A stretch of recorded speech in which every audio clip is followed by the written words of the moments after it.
ये बात है सन 1996 की। योगेश नालंदा के एक छोटे से गांव में रहा करते थे। छोटा सा परिवार था जिसमें वह अपनी 2 बच्चियां और उनकी बीवी के साथ रहते थे। उस समय एक एक पैसे का बड़ा महत्व था। उस समय योगेश एक छोटी सी फैक्ट्री में मजदूर का काम किया करता था, जिससे उससे थोड़े पैसे मिल जाते थे और उसी से उसका परिवार का गुजारा होता था। बहुत अच्छी तरह से तो नहीं, लेकिन फिर भी काम चल जाता था।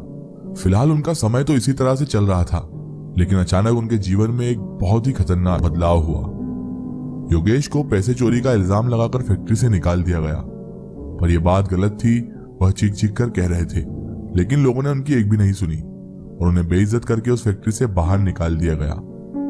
अब उनकी नौकरी जा चुकी थी, लेकिन वह हिम्मत नहीं हारे थे। वो हर जगह नौकरी तलाशते रहे और हर बार उन्हें मुक्की खानी पड़ी। एक दिन बहुत थक हार कर वह घर में आकर बैठ गए।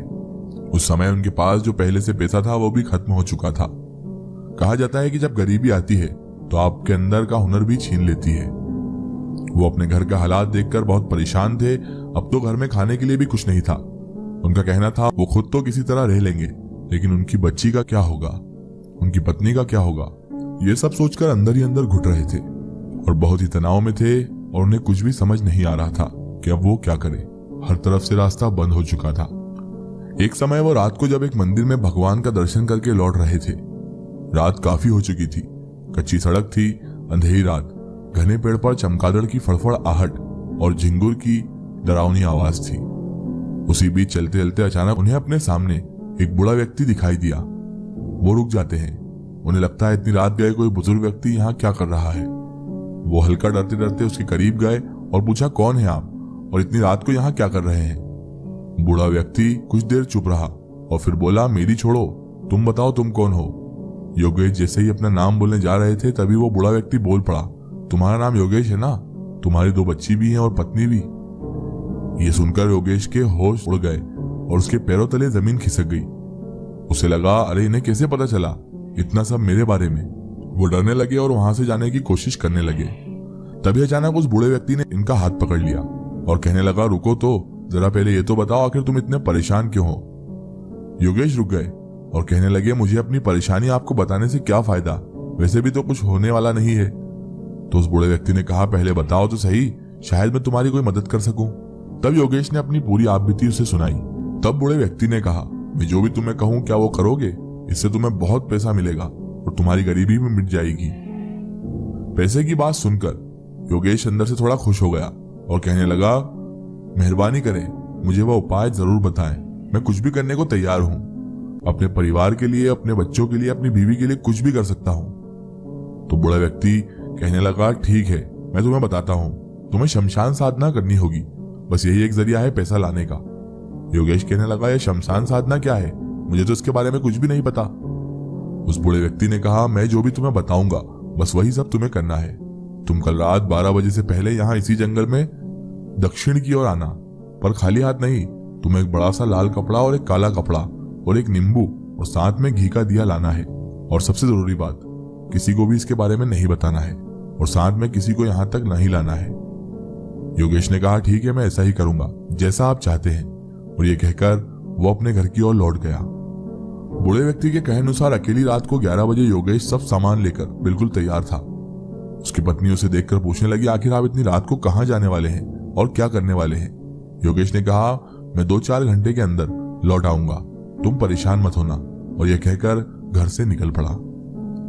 अब रात के 11 बज चुके थे और थोड़ी देर में चलते चलते वह दक्षिण की ओर जंगल में पहुंच गया। वहां उन्होंने नजर घुमाई तो वह बूढ़ा व्यक्ति नहीं था। वो कहने लगा, कहाँ है आप, मैं आ गया हूं। तभी अचानक उनके पीछे से उस बूढ़े व्यक्ति ने पुकारा और कहा, मेरी ओर चले आओ, यहाँ से थोड़ी दूर पर शमशान है, वहीं चलना है हम लोगों को। योगेश उसके पीछे पीछे चलते चलते वहां तक पहुंच गया। वहां पहुंचकर योगेश ने देखा कि वो बूढ़ा व्यक्ति एक जली हुई चिता की राख पर जाकर बैठ गया और वह योगेश को भी वहीं बैठने को कह रहा है। योगेश सोच में पड़ गया। तभी अचानक बूढ़ा व्यक्ति ने बोला, वक्त बर्बाद मत करो, जल्दी आओ और बैठ जाओ यहाँ। पैसे की लालच, गरीबी से परेशान योगेश चिता की राख पर बैठ गया। बूढ़े शख्स ने उनसे कहा, जो भी सामान तुम अपने साथ लाए हो उसे यहाँ रखो। योगेश ने पूरा सामान वहीं पर रख दिया। बूढ़े व्यक्ति ने उस लाल कपड़े को वहां बिछाया और उस पर नींबू रखकर अगल बगल चिता की राख से एक यंत्र का चित्र बनाया और उस काले कपड़े से ढक दिया। मन ही मन कुछ मंत्र पढ़ने लगा। पूरे 12 बज चुके थे और उस बूढ़े व्यक्ति ने कहा, तुम अपनी आंखें बंद कर लो और कुछ देर के लिए आंखें बंद ही रहने दो। जब तक मैं ना कहूं अपनी आंखें मत खोलना, चाहे कुछ भी हो। और योगेश ने अपनी आंखें बंद कर ली। कुछ ही मिनटों में वो बूढ़ा व्यक्ति मंत्र पढ़ने लगा और योगेश की आंखें बंद थी। थोड़ी देर बाद योगेश ने महसूस किया कि इतनी गर्मी में भी उसे ठंड लग रही है। बूढ़े व्यक्ति के कहने अनुसार योगेश की आंखें तो बंद थी, लेकिन योगेश को ऐसा महसूस हो रहा था कि उसके अगल बगल से कोई गुजर रहा है। किसी औरत की पायल की आवाज, जोर से चलने की आवाज इसके रोंगटे खड़े कर रही थी। योगेश ने हिम्मत नहीं हारी और थोड़ी ही देर बाद उस बूढ़े व्यक्ति ने कहा, अपनी आंखें खोलो।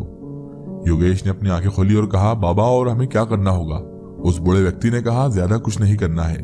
उसने योगेश को एक कागज की पुड़िया दी और कहा, ये लो, इसमें चिता की राख है जो अब सिद्ध हो चुकी है। इसे ले जाकर तुम अपने घर के कोने में रख दो। इसे बाहर मत फेंकना और रोज इसके सामने सिर्फ एक घी का दिया जलाना है और कुछ भी नहीं करना। जाओ, ले जाओ इसे। ध्यान रहे, तुम्हें अपने घर में मौजूद सभी ईश्वर की तस्वीरों को हटा देना है। और सबसे जरूरी बात, 2-3 दिन पूजा करने के बाद तुम्हारे अगल बगल किसी स्त्री के होने का एहसास होगा, पर तुम डरना मत, तुम्हें उससे कोई खतरा नहीं है। योगेश के लिए सब बड़ा मुश्किल था, लेकिन फिर भी गरीबी की तंगी के कारण उसे यह सब करना ही पड़ा। उसने अपने घर में से ईश्वर की सारी मूर्तियां हटा दी और बाबा के कहे अनुसार सब काम करने लगा। वह शाम को अंधेरे में एक कोने में जाकर सामने एक घी का दिया जलाकर उस राख के बगल में रख दिया करता था। उसके घर में मौजूद उसकी बेटी और पत्नी ने पूछा, आखिर आप ये सब क्या कर रहे हैं? इससे क्या होने जाने वाला है? तो उन्होंने बाबा की कही पूरी बात अपने परिवार को बताई, लेकिन फिर भी उसकी पत्नी को इन सब पर यकीन नहीं हो रहा था। ये सब करते हुए 2 दिन गुजर गए थे, लेकिन उनके जीवन में कोई सुधार नहीं हुआ था। पर अचानक ही उनके जीवन में अजीब सी घटनाएं होने लगी। एक बार उन्हें राह चलते चलते एक सोने की अंगूठी मिली जो काफी कीमती थी। एक बार जब वह सुबह उठे, उनके दरवाजे पर नोटों की कई सारी गड्डी रखी हुई थी। वो देखकर एकदम चौंक गए। उन्हें लगा, इतनी सारी नोट यहाँ पर कौन रख गया? तब उन लोगों को बाबा का ख्याल आया और उन्हें लगा कि बाबा की कही बात सच हो रही है।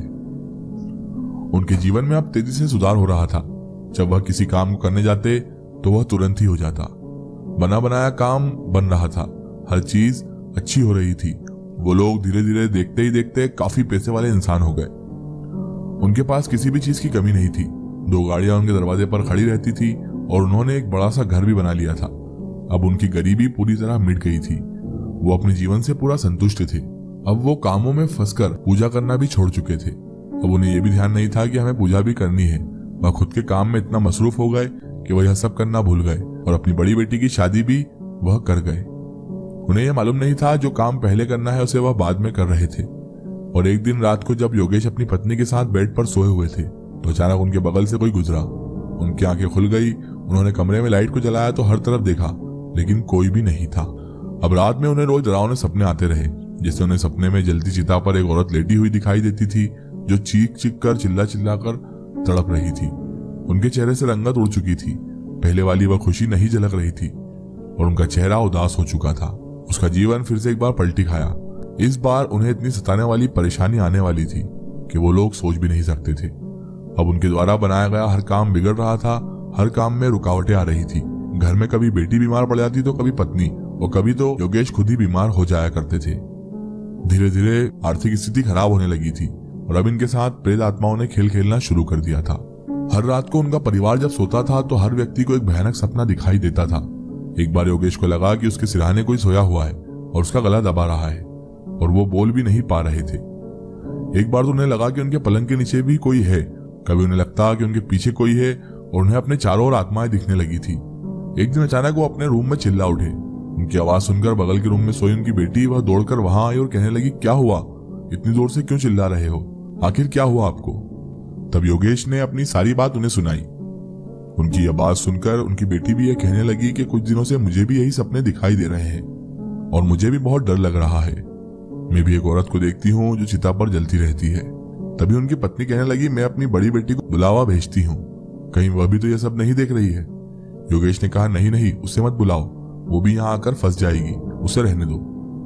उस रात तीनों में से कोई व्यक्ति नहीं सोया और रात भर डर के साए में रात कटी। सभी लोग अंदर से एकदम डरे हुए थे। उन्हें दिन में अजीबोगरीब आवाजें सुनाई देती थी, जिससे कोई औरत कोने में जाकर रो रही हो। योगेश को पैसे कमाने का यह गलत जरिया बहुत ही महंगा पड़ा। योगेश को लगा, आखिर हमारे साथ क्या हो रहा है? अचानक उसे बाबा का ख्याल आया और अपनी इस पूजा के बारे में योगेश को लगा, अरे मैंने पूजा तो छोड़ ही दी थी, शायद इसी वजह से यह सब मेरे साथ हो रहा है। उस दिन योगेश ने अपनी छोटी बेटी को अपनी बड़ी बेटी के यहाँ जाने को कहा और योगेश अपने पत्नी समेत उस बाबा से मिलने रात को निकल पड़ा। इस कहानी में उनकी छोटी बेटी सोनम और बड़ी बेटी राघवी के कहे अनुसार उनके माता पिता की खबर आई कि उन दोनों का कुछ पता ही नहीं चल रहा। वो बताती हैं कि अगर उस दिन मैं यहाँ नहीं आती तो अपने माता पिता के बारे में जानती, आखिर वह कहाँ चले गए। हम लोगों ने पुलिस थाने में रिपोर्ट तक लिखवाई, लेकिन आज तक उनका कुछ भी पता नहीं चला, आखिर वो लोग कहाँ चले गए। उस वक्त हम लोग बहुत डरे हुए थे। पहले वाले उस अपने घर में हम लोग अब नहीं जाया करते थे। वह दूर से ही देखने में वीरान एवं भूतहा लगता था। उस घर पर हम लोग ने ताला लगा दिया और जब भी मैं उस घर के बगल से गुजरती हूँ तो मेरे रोंगटे खड़े हो जाते हैं और सारी यादें ताजा हो जाती है। दोस्तों, कहा जाता है कि शमशान साधना एक उग्र साधना है, पैसे लाने का एक अच्छा उपाय है, लेकिन ऐसा नहीं है। इसमें प्रेत आत्माओं का काम लिया जाता है। जिस तरीके से तेजी से पैसे आपके पास आते हैं, उसी तरीके से वह वापस भी चले जाते हैं।